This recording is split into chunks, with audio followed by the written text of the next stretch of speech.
तो दोस्तों स्क्रीन पर आपको एक सवाल दिखाई दे रहा होगा जिसमें लिखा होगा कि दो संख्याओं का एचसीएफ और एलसीएम क्रमशः 8 और 48 है, जिसमें से एक संख्या चॉइस दे तो दूसरी संख्या हमें पता नहीं। इस प्रकार के सवाल को आप कैसे सेकंड में सोल्व कर सकते हो? देखो इसमें एक कंडीशन रहती है, क्या अर्थात यह बोल सकते हैं कि एचसीएफ और एलसीएम का फॉर्मूला रहता है क्या, अगर जो दो संख्या मान लो ए और बी है, दो संख्या ए और बी, अगर मैं उनका आपस में गुणा करूँ, क्या करूँ, दो संख्या ए और बी का आपस में गुणा करूँ और उनका एचसीएफ और एलसीएम, एचसीएफ और एलसीएम का मैं गुणा करूं तो दोनों आपस में क्या हो गए, बराबर हो गए। ये कंडीशन होती है हमें याद रखनी है कि दो संख्याओं का मैं अगर गुणा करूं और दोनों संख्याओं का एचसीएफ और एलसीएम गुणा करूं तो आपस में बराबर हो गए।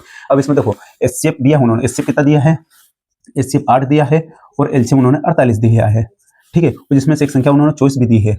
अब हमें दूसरी संख्या बताना। इस प्रकार कैसे क्वेश्चन बन जाए, या तो एचसीएफ पूछ ले, एलसीएम पूछ ले, किसी इनमें से तीन कोई सा भी देगा ना, एक कुछ पूछेगा, ठीक है। इसको आप इस प्रकार से इस फॉर्मूले से कर सकते हो। फिलहाल तो हम इसको करते हैं, ठीक है। अब ये चॉइस इधर जाएगा, गुणा में इधर जाएगा तो भाग में आ जाएगा, ठीक है। अब यहाँ से आप इसको सोल्व कर सकते हो।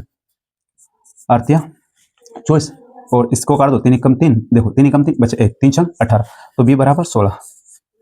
तो दूसरी संख्या कौन सी है, 16। अगर ये सवाल समझ में आए तो जो आपको स्क्रीन में दिखाई दे रहा है इसका आप उत्तर स्वयं बताइए। So thank you very much.